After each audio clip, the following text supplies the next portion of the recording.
बप्तिस्मा दिने यूहन्नाले यसरी भन्दैछन् मानिसहरूलाई, हेर हेर परमेश्वरको थुमा, संसारको पापलाई उठाइ लैजाने परमेश्वरको थुमा, सारा समस्यालाई समाधान गर्न सक्ने परमेश्वरको थुमा, सबै मानव जातिलाई शान्ति र मुक्ति र उद्धार गर्ने परमेश्वरको थुमा, अनन्त जीवन दिने परमेश्वरको थुमा, सारा संसारको पापलाई हराउने अथवा पापलाई उठाइ लैजाने परमेश्वरको थुमा।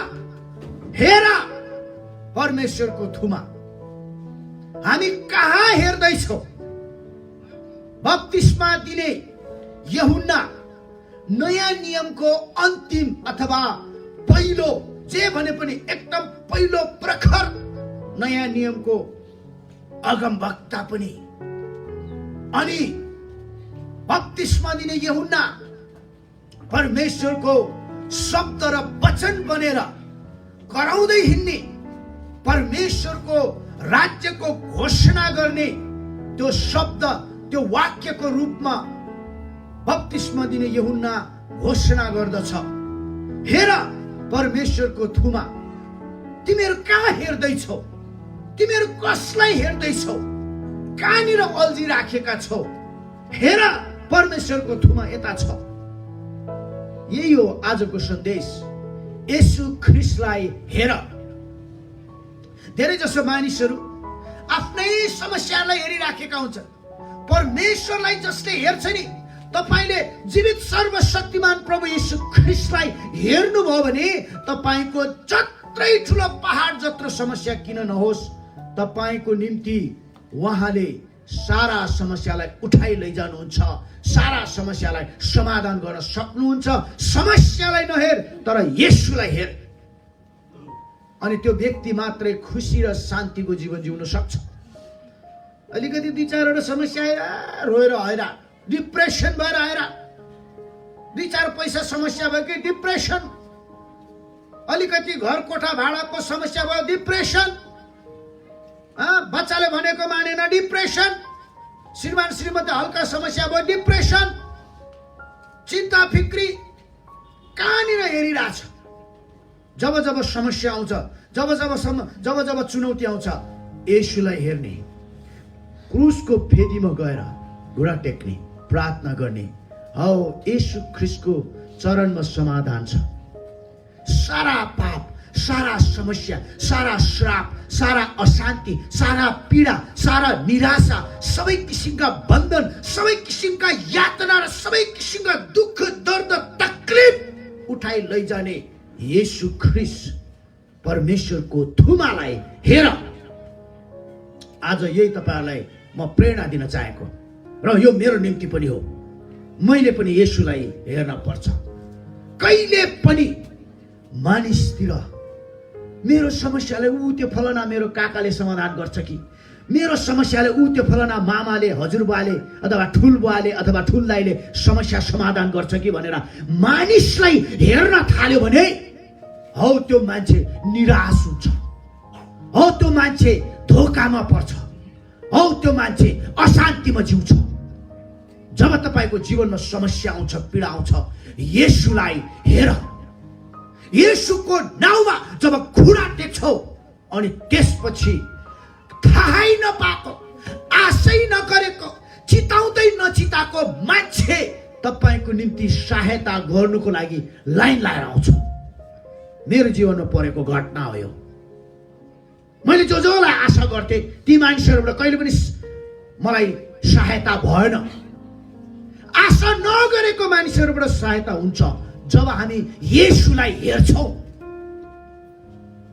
येशूलाई हेर, किनभने येशूमा मात्रै सबै समस्याको समाधान छ। प्रियहरू, जब ठुलो चुनौती आउँछ, श्रीमान श्रीमती घुँडामा जानुहोस्, घुँडामा जानुहोस्, पुरा एउटै मनको भएर प्रार्थना गर्नुहोस्, अनि त्यसपछि प्रार्थना आमेन भइसकेपछि सारा समस्या र चिन्ता फिक्री उहाँलाई सुम्पिदेऊ।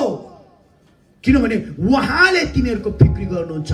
अनि जब परमेश्वरमा सारा समस्याको पोको चाहिँ सुम्पिदिनुहुन्छ, बिन्दास प्रार्थना गरेर स्वतन्त्र हुनुहुन्छ नि, अनि त्यसपछि प्रभु येशूले हाम्रो जीवनमा काम गर्नुहुन्छ, हाम्रो जीवनमा काम गर्नुहुन्छ। आमेन। यो हुनुपर्छ है प्रियहरू, यो हुनुपर्छ। अलिकति समस्या अब गीत गाउँदै नाच्दै हिँड्छ, मेरो यो भयो, मेरो त्यो भयो, मेरो यस्तो भयो, मेरो उस्तो भयो, के गर्ने होला भने प्रार्थना गर्नु काँचो 10 जनालाई मनको कुरा बाँड्दै, अनि तपाईँले 10 जनालाई बाँड्दै गर्दा पक्कै पनि 2 जनाले बिचरा भन्ला 8 जना जतिले त खुच्ची ल्याखा फुर्ती हान्दिस्, बल्ल भेटिस्, खुच्चिङ खा। खुच्चिङ गर्ने मान्छे धेरै फेला पर्ला। मान्छेलाई आफ्नो सबै समस्या बताउँदै नहिँड्नुहोस्। कसैलाई पनि समस्या सुन्ने फुर्सद छैन, समस्या बताउने मात्रै फुर्सद छ। अर्काको दुःख, अर्काको पीडा सुन्नुभन्दा आफ्नो पीडा र दुःख व्याख्या गर्नु फुर्सद छ। खाली आफ्नो येशूलाई हेर, आफ्नो सारा पीडा, आफ्नो सारा समस्या येशूलाई पोखाऊ, अनि त्यसपछि हेर्नुहोस् जीवनमा कति शान्ति र आनन्द आउँछ। यो मैले थाहा छ तपाईँलाई 2 हप्तादेखि म सोचिरहेको विषय हो कि होइन कन्फर्म। म जे पनि कुरा कन्फर्म भएपछि बल्ल बताउनु मजा आउँछ। मैले धेरैचोटि यसरी भनेको थिएँ, परमेश्वरमा आशा राख्नु, परमेश्वरमा भरोसा राख्नु, परमेश्वरबाट प्राप्त गर्नलाई हिम्मत गर्नु भनेर सधैँ सिकाउँथे। तर कहिले पनि परमेश्वरमा पुरा आशा भरोसा चाहिँ राख्न सकेको रहेनछु मैले नि। परमेश्वरले मलाई ठक्क चाहिँ प्रकाश दिनुभयो। जे गर्दाखेरि पनि मुखले चाहिँ एउटा हो, त्यही भएर त मैले भन्छ आफैले आफूलाई सिकाऊ अनि सुधार गर, अनि बल्ल कुरो कानी बन्छ। अरूलाई सिकाउने, अरूलाई सुधार्ने मात्रै जमर्को गऱ्यो भने आफू त तल तल तल तल जान्छ, अनि जो सुन्नेहरू माथि माथि माथि माथि जान्छ। यस्तो गुरु, यस्तो पास्टर हुनु हुँदैन, बेकार हो यो। जे भन्छौ सिकाउँछौ पहिले त्यो आफैले गर।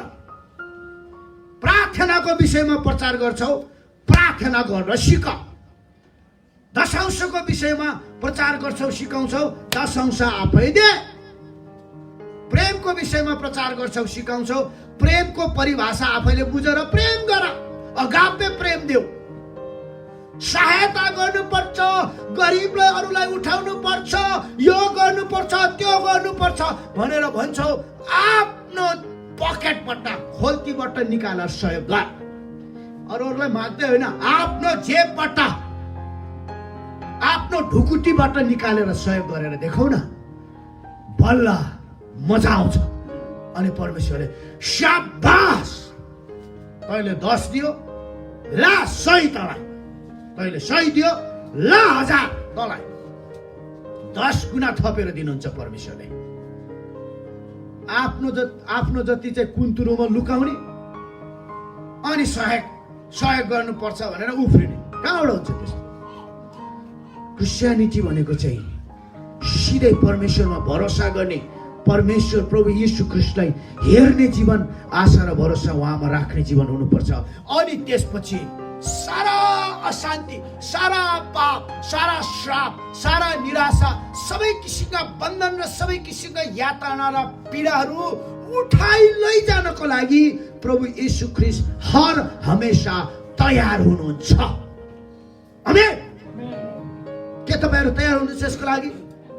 आमेन। एउटा खण्ड पढौँ त। तपाईहरुले मत्ती 14 अध्यायलाई हेर्नुहोस्। मत्ती 14 अध्यायमा एउटा मिठो घटना घटेका छन्।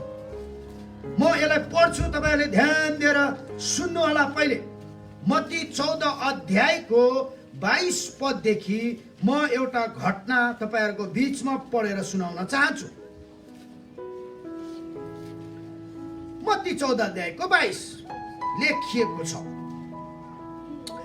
अनि उहाँले भिडहरूलाई बिदा गरुन्जेल चेलाहरूलाई चाहिँ तुरुन्तै डुङ्गामा पसी उहाँभन्दा अघि पारिपट्टि जाने कडा आज्ञा दिनुभयो। औ भिडहरूलाई बिदा गरिसकेपछि उहाँ डाँडामा अलग्गै प्रार्थना गर्न लाग्नुभयो। अब साँझ पर्दा उहाँ एक्लै त्यहाँ हुनुहुन्थ्यो। तर जब डुङ्गा चाहिँ समुद्रको बीचमा थियो र बतासको विरुद्धमा हुनाले छालहरूले त्यो उफार्दै थियो, तब रातको चौथो पहरमा उहाँ समुद्रमाथि हिँड्दै तिनीहरू कहाँ आउनुभयो। औ जब चेलाहरूले उहाँलाई समुद्रमाथि हिँडिरहेको देखे तब तिनीहरू यसो भन्दै डराए, "ओ यो त भूत हो।" तर तिनीहरू डरले चिच्याए। तर येशूले झट्टै तिनीहरूसित यसो भनेर बोल्नुभयो, "साहस गर, म नै हुँ, न डराओ।" प्रभु येशूले यसरी भन्नुभयो। पत्रुसले भने, "हे प्रभु, तपाईँ नै हुनुहुन्छ भने मलाई तपाईँ कहाँ आउन दिनुहोस्, अनि मलाई तपाईँ कहाँ पानी माथि माथि आउने कडा आज्ञा दिनुहोस् अथवा आज्ञा दिनुहोस्।" अनि उहाँले भन्नुभयो, पत्रुसलाई यसरी भन्नुभयो, "आओ।" तब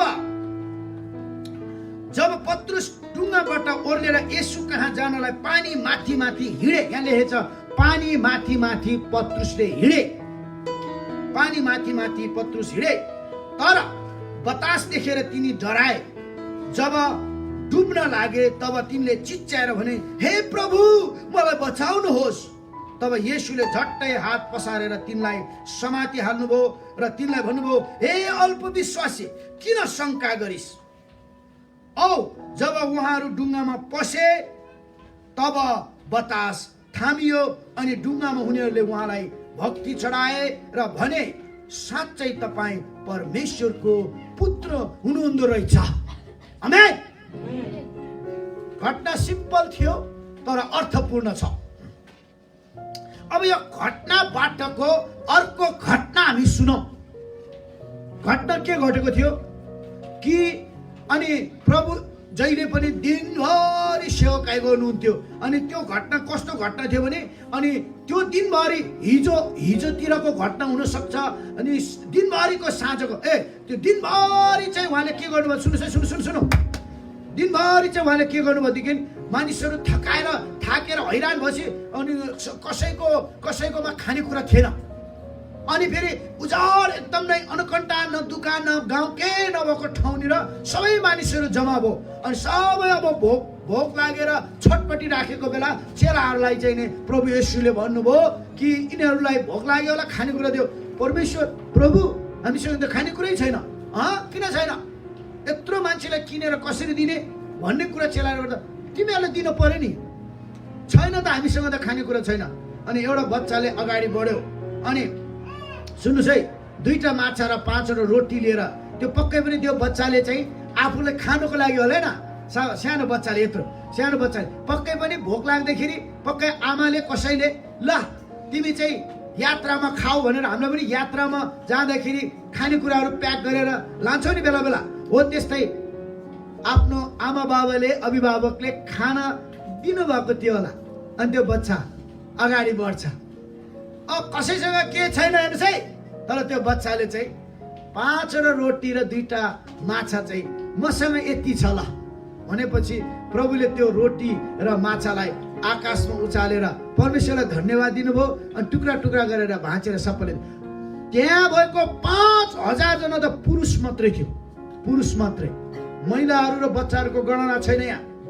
भनेपछि लगभग 5 देखि 10-12 हजार मानिसहरूलाई जम्मा जम्मी 5वटा रोटी र 2टा माछाले टनाटन खुलाउनु भयो। अनि खुलाउनु पनि मात्रै भएन, तर सबै बचेका खानेकुराहरू जम्मा गर्दाखेरि 12वटा डाला पनि उब्रियो। हो त्यस्तो खालको सेवकाई गरेर प्रभु येशू ख्रीष्ट एकदम नै त्यो हुन्छ नि थाक्नु पनि भएको थियो, चेलाहरू पनि थाकेका थिए। अनि सबै सेवकाई गर्दा गर्दा उनी अनि भिडहरूलाई खाना सबै दिएर आशीर्वाद दिएर बिदा गर्दा उनी चाहिँ के भएको थियो, लगभग चाहिँ नि एकदमै साँझ पर्न थालेको थियो। अनि त्यसपछि अब यो काम सकियो, अब चाहिँ हामी पारिपट्टि जानु पर्यो भनेर चाहिँ पारिपट्टि जानलाई अनि प्रभु येशूले भन्नुभयो, "ल तिमीहरू चाहिँ डुङ्गामा चढेर अघि अघि जाँदै गर भनेर भन्नुहुँदाखेरि चाहिँ अनि उनीहरू चाहिँ डुङ्गामा चढेर समुद्रको यात्रा हिँड्छ। अनि प्रभु येशू चाहिँ डाँडामाथि उक्लेर प्रार्थना गर्न थाल्नुहुन्छ। त्यसपछि डुङ्गा अब समुद्रमा डुङ्गा राखेर अब डुङ्गा त खियाएको थिएन, पक्कै पनि प्रभुलाई पर्खिराखेका थियो होला तिनीहरूले, तर बतासले यस्तो यस्तो उफार्दाखेरि त्यो डुङ्गा चाहिँ त्यो बतासको छालले गर्दा अनि समुद्रको बिचसम्म पुगेको थियो। अनि त्यसपछि प्रभु येशू ख्रीष्ट चाहिँ पुरा पानीमाथि रातितिर तेस्रो पहर भनेको छ। तेस्रो पहर भनेको चाहिँ एकदम नै मध्यरात झिसिमिसी बिहान हुने समय है। अनि त्यसपछि सुई सुई हिँड्दै पानीमाथि हिँड्दै आउँदैछ। ओहो कोला भूत हो कि क्या, पानी माथि हिँडेर आउँदैछ, बाप फरे बाप भन्ने किसिमको डर भयो नि चेलाहरूलाई। अनि त्यसपछि प्रभु येशूले भने न डराओ न घबराओ, हेर म हो, साहस गर भनेपछि अनि चेलाहरूमा एउटा एकदम बोल्न प्याट्टै बोल्न सिपालु छट्टु अथवा छिट्टो बोल्न हतार गर्ने चाहिँ पत्रुस। ए प्रभु तपाईँ हुनुहुन्छ, लु तपाईँ हुनुहुन्छ भने पक्कै तपाईँ हुनुहुन्छ भने त मलाई पनि पानी माथि माथि आउन दिनुस् त भन्नुहोस् है। अनि त्यसपछि प्रभुले पत्रुसलाई जवाब दिनुहुन्छ आऊ। अनि पत्रुस पनि पानी माथि सुई सुई सुई हिँड्दै जान्छ। याद गर्नुहोस्, यहाँबाट बुझ्नुपर्ने प्रभु येशूले पानी माथि हिँड्नुभयो अनि चेलाहरूमा अहिलेसम्मको मानवमा मानिसहरूमा चेलाहरूमा पत्रुसले बाहेक कसैले नै पानी माथि हिँडेको छैन। पानीलाई दुई फ्याक गरेर ओभानो हुँदै त मोसाहरू चाहिँ गए, तर पानी माथि माथि त मान्छे त डुब्छ नि त, तर पानी माथि डम डम नडुब्ने त्यो किसिमले पानी माथि माथि हिँड्ने चाहिँ पत्रुस। अनि सुन्नुहोस् है, पत्रुसले जबसम्म येशू ख्रीष्टलाई हेरेको थियो, पत्रुसले येशू ख्रीष्टलाई यसरी हेर्दै हेर्दै हिँडेको थियो भनेदेखि ऊ पानी माथि हिँड्नु सकेको थियो। उसले येशूलाई हेर्दै हिँड्दै येशूले हेर्दै हिँड्दै गर्दाखेरि उसले चाहिँ पानी माथि हिँड्न सकेको थियो। तर जब पत्रुसले बतासको आवाज सुन्यो अनि येशूलाई नहेरेर बतास र समुद्रको छालतिर उसले आफ्नो नजर हाल्यो, येशूबाट आफ्नो नजर फिरायो, नजर हटायो, बतासमा र पानीको समुद्रको छालमा उसको आँखा पर्यो, छालतिर जब उसले हेर्यो अनि पत्रुस डुब्न लाग्यो। अनि त्यसपछि पत्रुसले भने बचाओ भन्दाखेरि प्रभु येशूले च्याप्पै हात समाएर बचाइदिनु भयो अनि भन्नुभयो हे अल्प विश्वासी किन शंका गरिस्। अब यहाँबाटको प्रकाश सुन्नुहोस्, यहाँबाट भयंकर गहिरो शिक्षा हामी लिन सक्छौं। प्रियहरू, जब हामी प्रभु येशूलाई हेर्छौं, असम्भव भन्दा महा असम्भव कामहरू पनि हामी गर्न सक्छौं, पानी माथि पनि हिँड्न सक्छौं। जसरी पत्रुसले पानी माथि हिँडेको थियो। पानी माथि हिँड्नु भनेको चाहिँ मामुली कुरो होइन। जति नै ठुल्ठुला समस्या, ठुल्ठुला ऋण, ठुल्ठुला रोग, ठुल्ठुला चिन्ता, विभिन्न किसिमका समस्या र बन्धनहरू नै किन नहोस्, येशूलाई हेरेर हिँड्न थाल्यो, अगाडि बढ्न थाल्यो भनेदेखि तपाईले ती सबै समस्या, सबै चिन्ता, सबै फिक्री र सबै चुनौतीलाई पार गर्दै अगाडि बढ्नुहुन्छ। तर जब तपाईले समस्यातिर, बतासतिर, छालतिर जब तपाई हेर्नुहुन्छ, फर्किनुहुन्छ, त्यसपछि तपाईको जीवनमा अँध्यारो कुरा आउँछ अनि तपाईको जीवन र विश्वासको जहाज डुब्नु थाल्छ। यही त भइरहेछ मानिसहरू। अनि तपाई डुब्न थाल्नुहुन्छ। समस्यातिर हेर्ने होइन, हामी चाहिँ येशूलाई हेर्न पर्छ। येशूलाई हेर्नु भयो भने त्यो समस्यालाई सुई सुई सुई कुल्चिँदै तपाई अगाडि बढ्नुहुन्छ। तर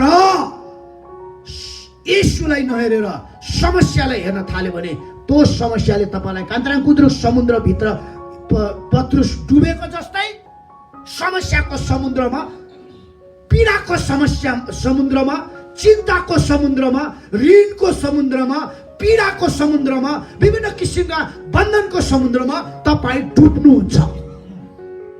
यसैले आजको वचनको शीर्षक छ येशू ख्रीष्टलाई हेर। जसले येशू ख्रीष्टलाई हेरेर अगाडि बढ्छ नि, nothing is impossible. Focus on Christ. Do not look those all the problems, all the circumstances, but you have to focus on Christ.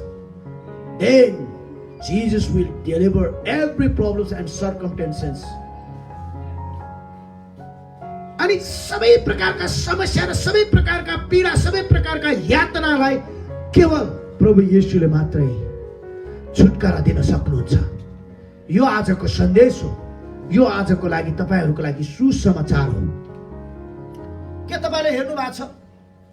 के तपाई साच्चै त्यही कुरामा फोकस हुनुहुन्छ?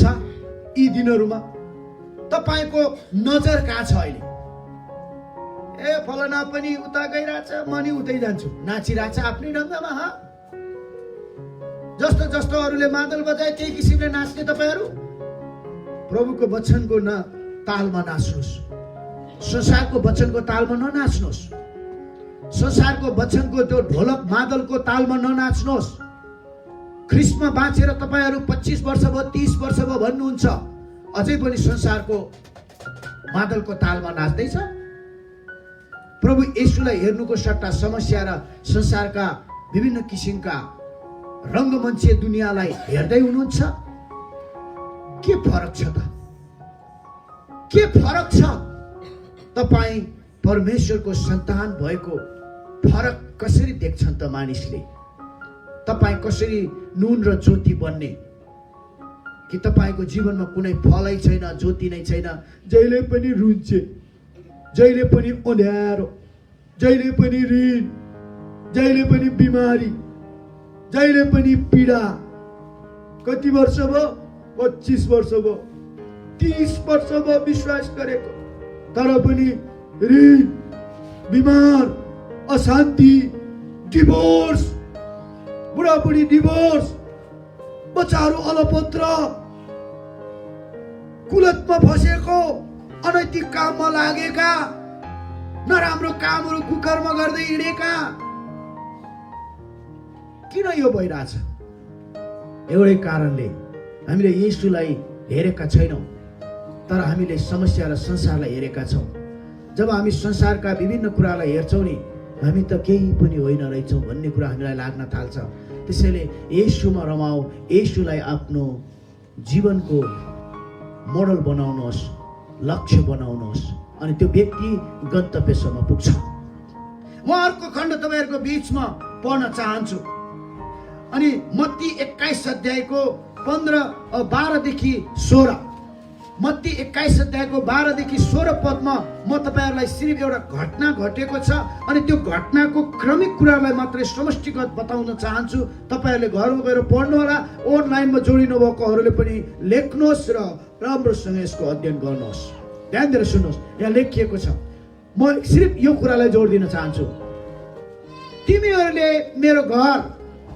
मेरो घरलाई कस्तो बनाइराखेका छौ? मेरो घर त प्रार्थनाको घर कहलाइनु पर्नेमा तिमीहरुले यसलाई के डाकुहरुको ओडार बनाउँदैछौ? तिमीहरुले मेरो घरलाई के बनाउँदैछौ? अनि यो के को लागि भन्दै हुनुहुन्छ परमेश्वरले, प्रभु येशू ख्रीष्टले। मानिसहरूले त्यस्तो भनेर अनि एउटा घटना घटेको छ। त्यति बेला मानिसहरूले मन्दिरमा परमेश्वरको भवनको वरिपरि विभिन्न किसिमका व्यापार बिजनेस गरेर आफ्नै स्वार्थका ठेलाहरू लगाएको थियो, टेबलहरू लगाएको थियो। अनि प्रभु येशू आउनुहुन्छ अनि त्यसपछि ती टेबलहरू फ्याल्दिनुहुन्छ अनि ती सबै ठेलाहरू धक्कल्दिनुहुन्छ, तितर बितर पार्दिनुहुन्छ। के भन्नुहुन्छ?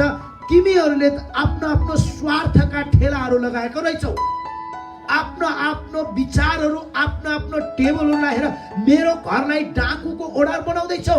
मेरो घर त प्रार्थनाको घर हुनुपर्ने, तिमीहरूले आफ्नो आफ्नो ठेला किन लाउँदैछौ? आफ्नो आफ्नो टेबल किन बिछाउँदैछौ?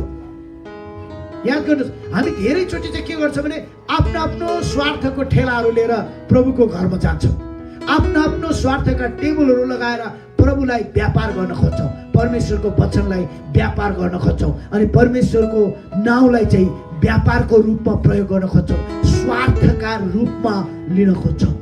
याद गर्नुहोस्, आज मलाई प्रकाश भएको जसले छ नि, जसले एकदम भित्र मनमा भौतिक स्वार्थहरू लिएर, भौतिक चाहना र इच्छाहरू लिएर, जसले आफ्ना व्यक्तिगत स्वार्थ सहित प्रभु येशूलाई चिन्ने कोसिस गर्छ भने, प्रभु येशूको पछि लाग्ने कोसिस गर्छ भने, हौ त्यो व्यक्तिले परमेश्वरको घरलाई डाकुको ओडार बनाइराखेको छ। अनि त्यस्तो मान्छे कहिले पनि राम्रो मान्छे पनि बन्दैन, न उस संसारको, न प्रभुको, न घरको, न घाटको भन्छ त्यो। त्यस्तो खालको मानिसहरूको जमात। म यस्ता, तपाईहरु मध्ये पनि कोही छ यहाँ, म यस्ता मानिसहरूलाई उत्साह दिन चाहन्न है। यस्ता मान्छे कोही छ के भन्छ अरे, केही न केही पाओस्, केही न केही पाउँछु भनेर प्रभुमा आउनेहरू कोही छ यहाँ? यस्तो छ भने तपाईहरुले परमेश्वरको घरलाई डाकुको ओडार बनाउँदै हुनुहुन्छ। सुरुका दिनहरूमा यस्तै भयो। त्यही भएर त हामीलाई धेरै किसिमका ख्रिस्टमा बाँचेकाहरू, चर्चमा जानेहरू जो राम्रोसँग आएका छन्, उनीहरूलाई पनि गाह्रो भयो केही व्यक्तिको कारणले। एउटा निहित स्वार्थहरू लिएर आउँछन् है, निहित स्वार्थहरू, यो हुन्छ, त्यो यो हुन्छ भन्ने प्रकारले स्वार्थहरू लिएर आउँछन्। अनि स्वार्थ देखाउँदै पनि आउँछन्। अनि देखाउने, अनि स्वार्थ देखाउने र देखाउने पनि त्यो बेवकुफै हो। अनि त्यो स्वार्थ देखाउँदा मानेर आउने पनि बेवकुफै हो। अनि त्यस्ता केही मानिसहरूको कारणले जो एकदम नै दिलदेखि, पुरा हृदयदेखि नै प्रभु र मुक्तिदाता र शान्तिदाता भनेर शान्ति र मुक्ति र अनन्त जीवनको चाहना लिएर आउने धेरैको लागि पनि केही व्यक्तिको कारणले ख्रिस्टको गवाई डाकुको ओडार जस्तो भएको छ। मेरो घर प्रार्थनाको घर हुनुपर्नेमा तिमीहरूले मेरो घरलाई डाकुको ओडार बनाउँदैछौ। तिमीहरूले मेरो घर प्रार्थनाको घर भएन, डाकुको ओडार। अनि परमेश्वरको घर के हो? तपाईँलाई थाहा छ परमेश्वरको घर कहाँ हो? केलाई भनेको छ परमेश्वरको घर? याद गर्नुहोस्, पहिलो कोरिन्थी 3:16-17 पदले भन्छ, तिमीहरू नै मेरो घर हो, तिमीहरू नै मेरो मन्दिर हो, म तिमीहरू भित्र बस्छु। हामीले आफ्नो जीवनलाई यदि स्वार्थको यो हृदयभित्र विभिन्न कुराहरू लिएर, मलाई नोकरी पाउँछ कि, मलाई पैसा पाउँछ कि, मेरो बच्चालाई पढाइदिन्छ कि, मेरो खाना कुराहरू जुटाइदिन्छ कि, घरबार बनाइदिन्छ कि, मलाई यो दिन्छ कि, त्यो दिन्छ कि, मलाई खाने कुराहरू दिन्छ कि, लाउने कुराहरू दिन्छ कि, यस्ता किसिमका स्वार्थहरू लिएर प्रभुको पछि तपाईहरु लाग्नु भएको छ भने तपाईहरुको जीवनमा प्रार्थनाको घर हुँदैन, तर डाकुको ओडार बसेको जस्तै हुन्छ तपाई। अनि परमेश्वरले त्यस्ता स्वार्थका टेबलहरू पल्टाइदिनुहुन्छ। अनि त्यसपछि तपाई के हुन्छ? फेरि यस्तो भन्छ, मलाई त येशू ख्रीष्टको वचन त सुट गरेन के अरे, मलाई त अलि फिट भएन छ भन्यो, फेरि पुरानो पारा हुन्छ। नयाँ तपाई बन्नै सक्नुहुन्न, किनभने तपाईको विचार पहिले नै के थियो? सफा थिएन।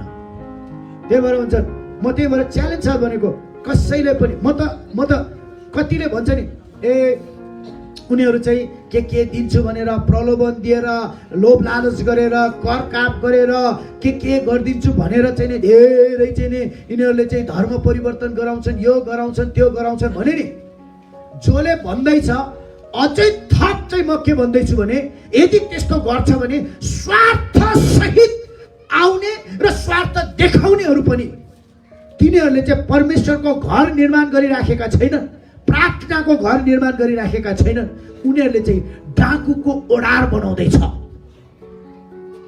लुटाहाहरू हो भन्ने किसिमका सन्देश बाइबलले दिन्छ। मेरो घर प्रार्थनाको घर हुनुपर्छ, डाकुको ओडार बनाउँछ तिमीहरूले, या विभिन्न किसिमका व्यापार बिजनेस गर्ने तिमीहरूले मेरो नाउँमा।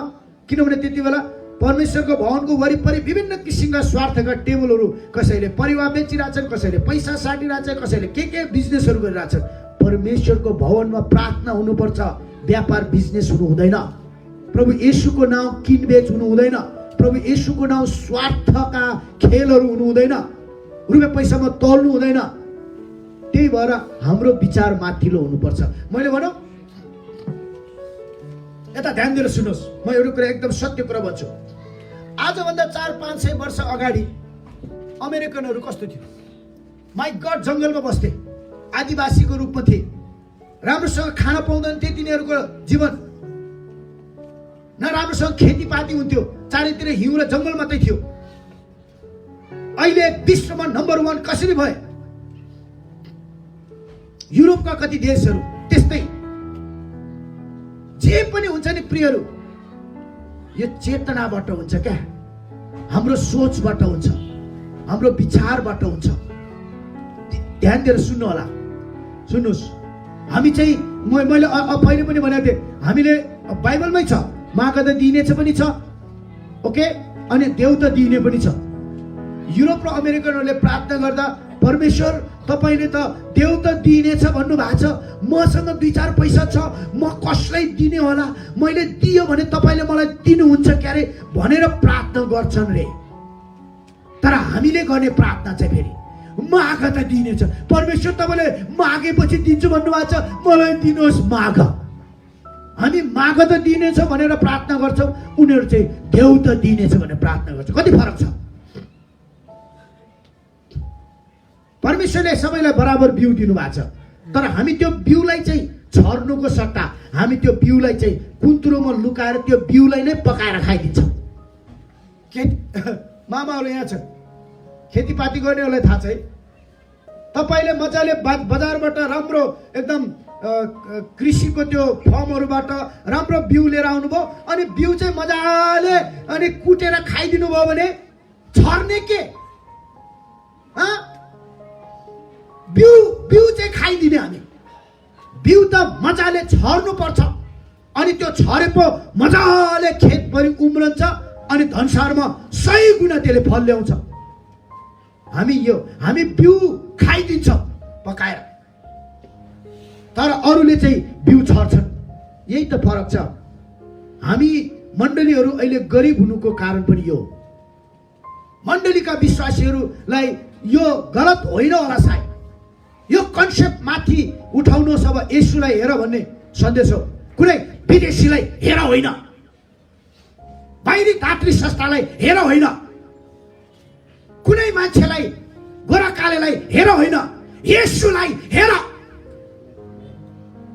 अनि त्यो व्यक्तिले मात्रै समाजमा र मण्डलीमा त्यो व्यक्तिको निम्ति परमेश्वरको स्वर्गीय ढोका र झ्यालहरू भरर उगारेर बर्साइदिनुहुन्छ। कसैले पनि सुनको टुक्रा र हिरा त खाँदैनन् क्यारे, अन्न नै खाने हो भनेदेखि एक मुठी खाना, एउटा सानो न्यानो निद्रा जहाँ पनि निदाउन सक्नुहुन्छ, शान्ति मनले खाएको ढिँडो र सिस्नो पनि 32वटा व्यञ्जन भन्दा पनि स्वादिष्ट हुन्छ। येशूलाई हेर, जे जति तपाईँहरूसँग छ त्यसमा सन्तुष्ट हुनुहोस्। अर्काको महल देखेर तपाईँ यहाँ कुटकुटाउनु तपाईँको लागि अभिशाप बन्छ। तपाईँको झुपडी नै तपाईँ शान्तिसँग सुत्नुहोस्। तपाईँको त्यो ढिँडो र सिस्नो नै शान्तिको साथ परमेश्वरलाई धन्यवाद दिएर खानुहोस्। त्योभन्दा आनन्दको भोजन, त्योभन्दा आनन्दको मिठो निन्द्रा कहाँ पाउन सक्नुहोला? येशूलाई हेर। अब मलाई त्यही कुरामा मलाई एकदमै भित्रबाट एकदम त्यो जोस र प्रकाशहरू आएको छ। अब जे गर्नुपर्छ हामीले गर्नुपर्छ, येशूको नाउँमा हामी गर्नुपर्छ। हामीसँग भएका जति पनि जेनतेन छ, एक थुकी सुकी 100 थुकी नदी, एकले थुक्दा सुक्छ, 100ले थुक्दा बग्छ। थोरै थोरै जम्मा गरेर पुरा थोपा थोपाले समुद्र बन्छ भने जस्तै अब हामीले गर्नुपर्छ। हामी परमेश्वरको राज्यको निम्ति आफै केही लगानी गर्न पनि सिकौँ। प्रभु येशूलाई हेर्दै अगाडि बढ्न सिकौँ। मानिसले के गर्देला, मेरो छाना छाइदिन्छ कि, मेरो ढुकुटीमा के हालिदिन्छ कि, मेरो चाहिँ नि त्यो धनसारमा अलिकति चामल हालिदिन्छ कि, होइन 10वटा नङ्ग्रा खेर आफै गरौँ भन्ने किसिमको भावना अब मण्डलीमा भएका एकले सोच्नुपर्ने अवस्था अब आएको छ। जे गर्नुपर्छ प्रार्थना साथ येशूको नाउँमा गरौँ। 400-500 वर्ष अगाडिका ती युरोपियन र अमेरिकनहरू कति आशिषित अहिले छ। उनीहरूको लागि छ्यालब्याल छन् सबै कुराहरू। ती धेरै छ्यालब्याल आशिष भएकै कारणले मात्तेका पनि छन्। फेरि कम त मात्तेको त छैन उनीहरू। उनीहरूको बच्चाहरू पुरा अब प्रार्थनादेखि नाक खुम्चाउन थालेको छ, धेरै आशिष भएर, धेरै सुविधा भएर। तर त्यो सुविधा धेरै भएर पनि नमातियोस् अनि कम भएर पनि नआतियोस् भन्नको लागि यता आत्मिक रूपमा पनि बलियो हुनु पर्यो, यता आर्थिक रूपमा पनि बलियो हुनु पर्यो। हौ त्यो अभियान र त्यो प्रार्थना अब मण्डलीले गर्नुपर्छ। आत्मिक रूपमा मात्र एकदमै बलियो, स्वर्गबाट आगै झार्ने किसिमको प्रार्थना हुन्छ, तर घरमा अन्न छैन भने, घरमा खर्च पानी छैन भने क्या रे? तपाईँ त स्वर्गबाट झरेको शक्तिमा प्रसन्न होला, तपाईँको बच्चाहरूले के गर्ने, तपाईँको परिवारले के गर्छ? त्यसैले यता आत्मिक पनि बलियो हुनु पर्यो, यता आर्थिक पनि बलियो हुनु पर्यो। हो यो सोचको साथमा हामी मण्डली अब अगाडि बढ्नुपर्छ। यदि मण्डलीमा कोही एकदम 2-4 पैसा भएका अथवा आर्थिक रूपमा सम्पन्न भएकोले नभएकोलाई हात बढाउनुहोस्। जति लगानी गर्नुहुन्छ देउ त दिनेछ। मैले अघि नै भने नि, मागा त दिने छैन, देउ त दिनेछ। तपाईँ जति दिनुहुन्छ अरूलाई त्यति परमेश्वरले तपाईँको बिजनेसमा, नोकरीमा, तपाईँको जीवनमा 10औं गुणा आशिष हालिदिनुहुन्छ। आमेन।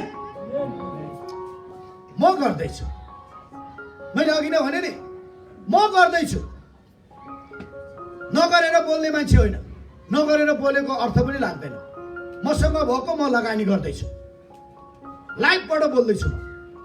मसँग भएका आत्मिक लगानी त गर्दैछु नै, तर मसँग भएको आर्थिक लगानी पनि गर्दैछु। म 2-4 जनाको लागि, सबैको लागि एउटा मार्गचित्र बनोस्, मोडल बनोस् भनेर।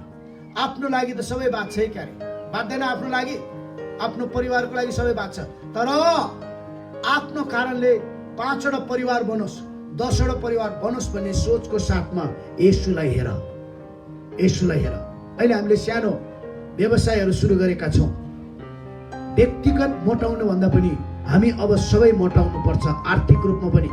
अब अरूतिर यसरी हात थाप्ने काम छोडौँ।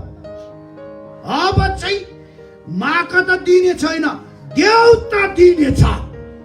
अनि त्यसपछि अनि यो पनि भन्छु मैले, दिने हात जहिले नि माथि, थाप्ने हात जहिले नि तल, माग्ने हात जहिले पनि तल। यस्तो हुन्छ, तल हजुर मलाई दिनुस् न, तल। तर दिने हात, लिनुस् भन्ने हात चाहिँ जहिले पनि माथि। जसले दिन जाने त्यो मान्छेलाई परमेश्वरले हात मात्रै माथि होइन, तिनको बिजनेस, नोकरी, तिनका जीवनका सबै क्षेत्रहरू माथि हुन्छ, माथिल्लो लेभलमा लानुहुन्छ। त्यही भएर मेरो घर प्रार्थनाको घर होस्, स्वार्थको घर, डाकुको ओडार होइन। येशूलाई हेर। अनि फेरि अर्को अन्तिममा पढे, यूहन्ना 6:26 - 29। यूहन्ना 6:26 - 29। यो चाहिँ मैले पढ्न चाहे, किनभने यो अझै अर्थपूर्ण छ। तपाईहरुले खोल्नुहोस्, यूहन्ना 6:26 - 29। यहाँ एउटा मजाको घटना घटेको छ, यो रोटीसँग जोडिएको घटना छ। यहाँ म पढौँ तपाईहरुको लागि, म पढ्दिन्छु, ध्यान दिएर सुन्नुहोस्। म पढ्दैछु। येशूले तिनीहरूलाई जवाब दिई भन्नुभयो, साँचो साँचो म तिमीहरूलाई भन्दछु, तिमीहरू चिन्ह देखेको कारणले होइन, तर रोटी खाएर अगाएकोले मलाई खोज्दछौ। नष्ट हुने खानेकुराको निम्ति होइन, तर अनन्त जीवनसम्म रहने खानेकुराको निम्ति काम गर, जो मानिसको पुत्रले तिमीहरूलाई दिनेछन्।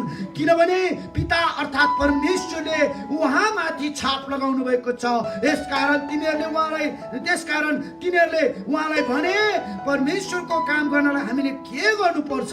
येशूले तिनीहरूलाई जवाब दिएर भन्नुभयो, परमेश्वरको काम यो हो कि जसलाई उहाँले पठाउनु भयो उहाँलाई विश्वास गर। आमेन। तिमीहरूले मलाई, येशू बिचाराले एकदमै मेरो प्रभुले मन दुखाएर भन्दै हुनुहुन्छ कि जति पनि तिमीहरू यहाँ छौ, तिमीहरूले मलाई, मैले गरेको चिन्हहरू, मैले गरेको शक्ति र अधिकारको कामहरू, मैले तिमीहरूको लागि गरेका यी बलिदानदेखि लिएर सबै चमत्कारको कामहरू र मैले गरेको प्रेमको कारणले तिमीहरू मलाई पछ्याएका छैनौ। तर तिमीहरू त रोटीको लागि अनि केही पाउँछु भनेर रोटी खाएर पेट अगाएको कारणले, केही नोकरी पाउँछु कि, केही पैसा पाउँछु कि, केही साधन पाउँछु कि, केही कुरा खान लाउन पाउँछु कि भनेर तिमीहरू मेरो पछि लागेका छौ। तिमीहरू यत्तिकै मेरो पछि लागेका छैनौ, तर तिमीहरू किन नाश हुने कुराहरूको लागि पछि लाउँछौ? तिमीहरू त अनन्तसम्म रहने, कहिले नाश नहुने अनन्त शान्ति, आनन्द, मुक्ति, उद्धार र प्रेमको लागि काम गर। किन तिमीहरू नाश हुने कुराको खोजी गर्छौ? तिमीहरू मेरो पछि रोटी खाएको कारणले मेरो पछि लागेका छौ। मन दुखाएर, चित्त दुखाएर प्रभु येशूले मानिसहरूलाई त्यो समय पनि भन्दै हुनुहुन्थ्यो, अहिले यो समयमा पनि सारा मानिस जातिलाई प्रभु येशूले यही भन्दै हुनुहुन्छ। कोही हुनुहुन्छ तपाईँ त्यस्तो? तपाईँ सही ठाउँमा हुनुहुन्न। यदि त्यसरी सोचेर आउनु भएको छ भने, यदि यहाँ लाइफमा जोडिने पनि कोही त्यसरी सोचेर विचार गर्दै हुनुहुन्छ भने एकछिन अडिनुहोस्, रिसर्च गर्नुहोस्, बाइबलका एक एक सारांशहरूलाई पढ्नुहोस् अनि त्यहाँ भएका तथ्यहरू चेक गर्नुहोस्। र जुन खण्डले तपाईँलाई तपाईँको उत्तर दिँदैन, म त भन्छु सारा बाइबल पढ्दाखेरि नि बाइबलमा यो कुरा चाहिँ मलाई विश्वास लागेन, यो कुरा चाहिँ एकदम नै पत्याएर लागेन भन्नुहुन्छ र यो कुराले मलाई चित्त बुझाएन भन्नुहुन्छ भने म पनि छोडिदिन्छु। मैले अहिलेसम्म एउटा बुँदा पनि बाइबलमा असत्य भेटाएको छैन। हरेक कुरा सत्य र तथ्य र प्रमाणित छन्। मेरो वचन स्वर्ग बितेर जाला, पृथ्वी बितेर जाला, तर मेरो वचन बित्ने छैन। मेरो वचन सत्य, अकाट्य सत्य, तथ्य र जीवन्त छ। प्रभु येशूले भन्नुभयो। अनि त्यस्तो भन्दाखेरि अनि प्रभु येशूले म त रोटीको लागि पो रहेछु भनेर प्रभु येशूले त्यसरी भन्नुहुँदाखेरि मानिसहरू चाहिँ म त रोटीको लागि त होइन, ओहो हो कि क्या हो, यत्रो रोटी खाएर के पाउँछ, म त यो निको पार्ने रहेछन् अनि चमत्कार हुँदो रहेछ, शान्ति, आनन्द, मुक्ति, उद्धार, प्रेम पाउँदो रहेछ भनेर नगरेर म त स्वार्थको पछि पो लागेर रहेछु, त्यसो भए मैले के गर्ने त भनेर मानिसहरूले सोध्छन्। अनि प्रभु येशूले भन्नुहुन्छ कि परमेश्वरले जसलाई पठाउनु भयो उहाँ माथि विश्वास गर। अनि परमेश्वरले पठाउनु भएको एकलौटे पुत्र येशू ख्रीष्ट सारा संसारको पापलाई उठाइ लैजाने परमेश्वरको थुमा प्रभु येशूलाई विश्वास गर, येशूलाई हेर, अनि येशूलाई हेर्ने मानिस कहिले पनि निराश हुँदैन। आमेन। के तपाईहरु तयार हुनुहुन्छ? अब यो कुरा गरौँ न, हामी गरौँ। मलाई एकदमै त्यो भित्रबाट साँच्चै नै म त भन्छु अब चाहिँ यस्तो किसिमको हाम्रो टिम हुनुपर्छ, यस्तो किसिमको एउटा सोच आउनुपर्छ। यी कलकलाउँदा यी युवा पिँढी र टिनेजरहरूलाई म यही भन्न चाहन्छु, येशूलाई हेर, मानिसलाई नहेर। मानिसलाई हेऱ्यो भने निराश मात्रै पाउँछ, तर येशूलाई हेर्ने मान्छे कहिले पनि खाल्टोमा जाँदैन। येशूलाई हेर्ने मान्छे, येशूको पछि हिँड्ने मान्छेलाई उहाँले धोका दिँदैन। परमेश्वरको नाउँमा म फेरि पनि भन्छु, येशूको नाउँमा म फेरि पनि भन्छु, तपाईलाई आफ्नो काका मामा, आफ्नो ठुल्लाई हजुरबा, आफ्नो दिदी माइजू काकी, विभिन्न नाता गोता लागेको मानिसले कुनै न कुनै बेला धोका देला, तर येशू ख्रीष्टले तपाईलाई कहिले पनि धोका दिनुहुन्न, कहिले नि छोड्नुहुन्न, त्याग्नुहुन्न। तर परमेश्वर प्रभु येशू ख्रीष्टले सधैँ तपाईलाई सम्हाल्नुहुन्छ। येशूलाई हेर अनि येशूको पाइला पछ्याउ। आजको सन्देश हो यो। अनि येशूबाट अनन्त कहिले नाश नहुने कुराको लागि काम गर, परिश्रम गर। ईश्वरको राज्य र धार्मिकताको निम्ति चाहना गर। जसले येशूको राज्य र धार्मिकताको चाहना राखेर अगाडि बढ्छ, प्रियहरू, हौ त्यो व्यक्तिलाई परमेश्वरले सबै कुरा थपी पनि दिनुहुन्छ। मैले कतिचोटि मैले यसरी पनि भनेको छु, येशू ख्रीष्टलाई गुण लाए जस्तै सेवकाई नगर्नुहोस्। येशू ख्रीष्टलाई गुण लगाएको जस्तै सेवकाई नगर। के मैले त यसरी गरेँ, म त यति पढेको, म त यस्तो गरेको, मैले त यस्तो सक्थेँ, तर म यसरी सेवकाई गर्छु नभन्नुहोस्। तपाईँले त्यस्तो फुर्ती नलाउनुहोस्। म आफै भन्छु, मैले एउटा छोरालाई, मेरो चेलालाई भन्दै थिएँ यसरी, यदि वेदु लोप्चनले आफ्नो पढाइको बलमा, आफ्नो बुद्धिको बलमा, आफ्नो फुर्तीको बलमा आफैले काम गरेको भए अहिले म जुन यो पोजिसनमा छु नि, म यो पोजिसनमा आउनेवाला थिएन। तर येशूको नाउँको कारणले अहिले म यो पोजिसनमा छु, यो ठाउँमा छु, यो शान्तिमा छु, यो आशिषमा छु। मैले आफ्नो बल, बुद्धि, योग्यता लगाएर धेरैमा धेरै के पाउँछु? एउटा नोकरी पाउँछु होला, हो, एउटा शान्तिमा घर बनाउँछु होला, हो, अनि परिवारले एक प्रकारको जिन्दगी दिन्छ होला, त्यति हो। त के मैले अरूलाई इम्प्याक्ट पार्न सक्छु? सकिरहेको छु? सक्छन्? मानिसहरूले कोसिस गरेका छन्, सकेका छ? छैन। परमेश्वरको सेवा गर्नेलाई परमेश्वरले तलब दिनुहुन्छ। त्यही भएर मैले फेरि भन्छु, मानिसबाट होइन, परमेश्वरबाट आशा गरौँ। अनि यो पनि च्यालेन्ज गरेको छु मैले, परमेश्वरमा काम गर्नेहरू अहिलेसम्म कोही छ र? यहाँ सुन्नुहोस् त, मैले येशूलाई हेरेर कुरा आउँदैछु। प्रभु येशूको सेवकाई गर्नलाई मान्छेहरू धेरै आत्तिन्छन् क्या। मैले अहिलेसम्म सेवकाई गरेर गरिब भयो भन्ने मान्छे चाहिँ सुने होइन। कोही छ यहाँ? कोही छ भने भन्नुहोस् त। एकदम नै कतिजनाले भनेको यो सत्य कुरा त बोलिदिनु नि पर्छ बेला बेला। बरु कमजोर मान्छेहरू सेवकाई गरेर धनी भएको चाहिँ मैले देखाएको छु। परमेश्वरको आशिष हो त्यो, मेहनत पनि हो, प्रार्थना पनि हो उहाँहरूको। तर सेवकाई नै गरेको कारणले गरिब भएको चाहिँ देखाएको छैन। आफ्नो खुसीले आफ्नो सम्पत्ति दान दिनु अर्कै कुरा हो। फेरि मलाई धेरै भयो म दिइदिन्छु, त्यो अलग कुरा हो। तर सेवकाई नै गरेको कारणले गरिब भएको चाहिँ मलाई थाहा छैन। प्रियहरू, याद गर्नुहोस्, हाम्रो परमेश्वरले कहिले पनि हाम्रो ऋण चाहनुहुन्न। हामी उहाँको ऋणी हौ। उहाँले हामीलाई ऋण दिनुभएको छ, उहाँको रगतको ऋण, हामीलाई किन्नलाई, हाम्रो पाप धुनलाई। किनभने हामी पापमा बेचिएकाहरू हौँ। त्यो बेचिएकाहरूलाई त्यो ऋणबाट मुक्त गर्नलाई अनि हाम्रो सारा पाप र श्राप धुनको लागि प्रभु येशूले आफ्नो रगतको लगानी गरेर हामीलाई छुटाउनु भएको छ। हामी चाहिँ प्रभु येशूको रगतको ऋणीहरू हौँ। तर उहाँलाई हामीले कुनै पनि ऋण दिएका छैनौँ, हामीले गुण लगाइदिएका छैनौँ। तर अहिले पनि हामी आर्थिक आशिष, आत्मिक आशिष, भौतिक आशिष र सबै कुराको आशिषमा हामी उहाँको ऋणी छौँ। यस कारणले जे पनि गर, येशूलाई हेरेर गर, अनि हेर्नु होला आशिष कसरी बग्छ। आमेन। सेवकाई गर्नेहरू उत्साहित हुनुहोस् यी दिनहरूमा। अब चाहिँ माग त दिने छैन, देउ त दिनेछ भन्नेतिर हुन्छ। तपाईँहरूले दुई चार यहाँ कतिजना हुनुहुन्छ ठिकै छ, मेहनत गर्नुहोस् है। र जति पनि लाइफमा जोड्नु भएको छ, तपाईँ जुन ब्याकग्राउन्डबाट, जुन दुर्गम ठाउँबाट तपाईँ उठेर आउनु भएको छ नि, तपाईँ उठेर आउनु भएको छ नि, हो प्रभुको कारणले तपाईँ उठेर आउनु भएको छ।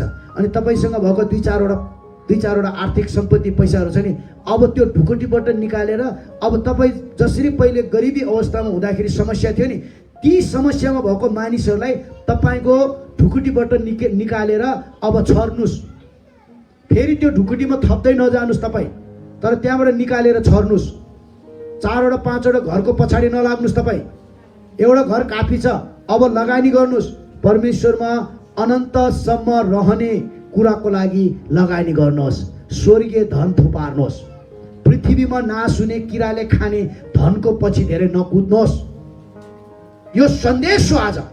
येशूलाई हेर्ने मानिसहरूले यो उद्देश्य लिन पर्छ। अनि त्यसपछि मण्डलीमा गरिबी हटेर जान्छ। मोटाको मोटाइ छ, पुगेकै छैन क्या। नभएको बिचारो नभएकै छ। अनि ती बिचारालाई पनि यही भन्छौ, कतिसँग बिचारा माग त दिने भन्ने हो। तपाईँलाई थाहा छ गरिबी हुनु पनि श्राप हो।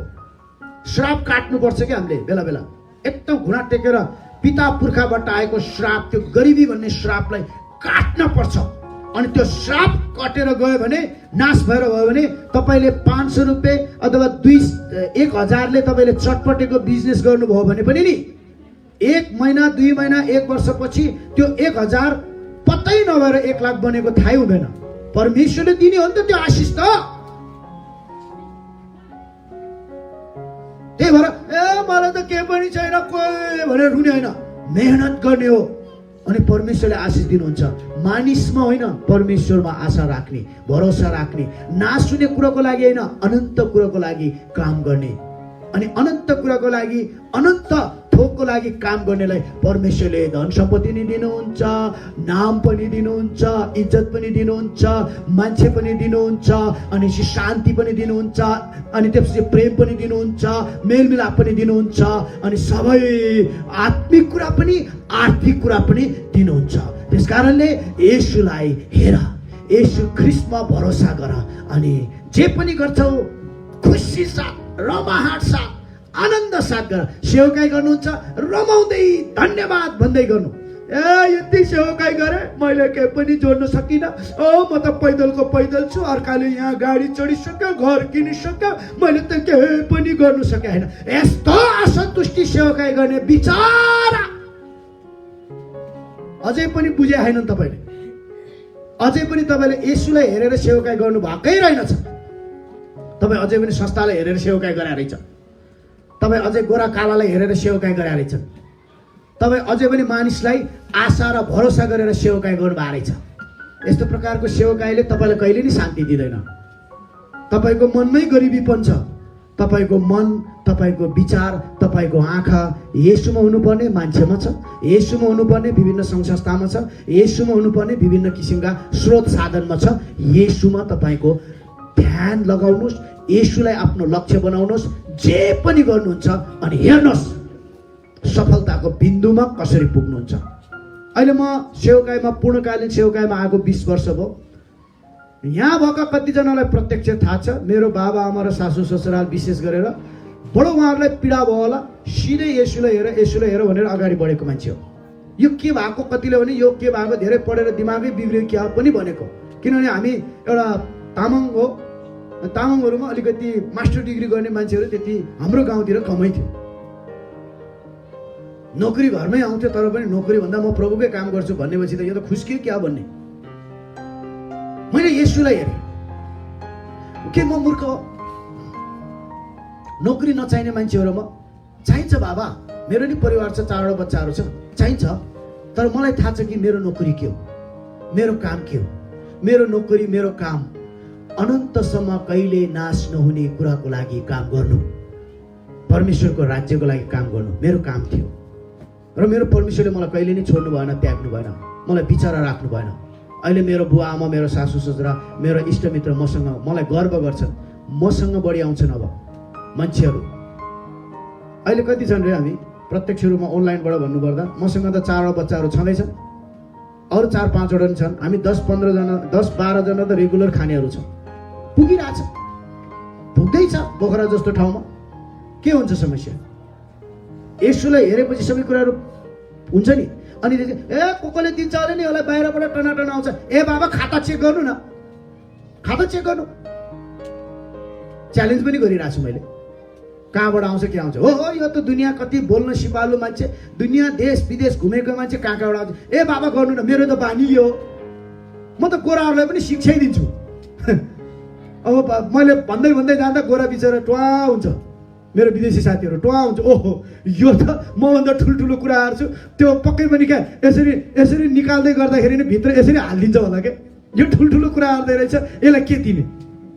म बिचरा कुरै गर्दिनँ, परमेश्वरको शक्ति र अधिकारको कुरा गर्छु। यो धेरै फुर्ती हान्दो रहेछ, दिउँ भनेको त भित्र हालिदिन्छ होला, हालिदियोस्, उसको पैसा के मतलब। म परमेश्वरबाट आशा गर्छु, अनि यही फुर्ती, यही प्रभु येशूलाई हेर्दै, ख्रीष्टलाई हेर्दै अगाडि बढिरहेको छु। बढ्दै हो, बढ्ने हो, रोक्ने होइन, बढ्दै जाने हो। क्रुसको झन्डा काँधमा लिई अघि बढ्दै जाऊ, यही हो। यस कारणले तपाईँलाई म यही उत्साह दिन चाहेको। किन निराशा हुनुहुन्छ? निराशा नहुनुहोस्। 2-4वटा समस्या आउँदैमा निराशा नहुनुहोस्। एक समयमा यही मान्छेलाई यो खुस्क्यो होला, यो पागल भयो होला, यो जोगी हुन्छ होला, यो बेदु होइन अब साधु हुन्छ, यस्तो के भन्यो, के अब छोड्दै ती कुराहरू। यसको अब दिमागले काम गरेन यसको भन्ने मान्छे हो नि त। अहिले सबै ती भन्ने मान्छेहरू बिस्तारै बिस्तारै वरिपरि आउँदैछ, मेरो नजिक नजिक आउँदैछ, देख्न थाले अब फल। पहिले ईश्वरको राज्य र धार्मिकताको खोजी गरेपछि हामीले चाहिने सबै कुराहरू थपिदिनुहुन्छ। अहिले अलिअलि छन् है, छन्, प्रभुले दिनुभएको छन्, अहिले आशिषहरू छन्, प्रभुको आशिष हो यो। कतैबाट लुटेर, छलेर, ढलेर, ढाँटेर ल्याएको कुरा होइन, परमेश्वरले दिनुभएको 20औं वर्षपछिको आशिष हो यो। छ आत्मिक आशिष छ, आर्थिक आशिष छन्, अनि यो आशिष हुनुपर्छ। म मेरो चेलाहरूलाई, मसँग काम गर्ने सहकर्मी साथीहरूलाई यही उत्साह र प्रेरणा दिन चाहन्छु र सुन्नेहरूलाई पनि त्यही भन्न चाहन्छु। अनि अब मसँग भएको बिउ म लगानी गर्न चाहन्छु। अब मसँग भएको बिउलाई लगानी गरेर अझै फल फलाउन चाहन्छु। त्यही भएर इमान्दारी हुनु सबभन्दा राम्रो हतियार भनेको इमान्दारिता, विश्वासयोग्यता अनि सत्यता। यो तीनटा इमान्दारिताको हतियारहरू एकदम नै परिश्रमको हतियार। मान्छे विश्वासयोग्य हुनुपर्छ, इमान्दार हुनुपर्छ र सत्यमा हुनुपर्छ। सबै कुरा सत्यमा हुनुपर्छ, भ्रष्टमा होइन। अनि त्यसरी गरेको सम्पत्ति चाहिँ थोरै थोरै थोरै जम्मा भएर पहाड हुन्छ।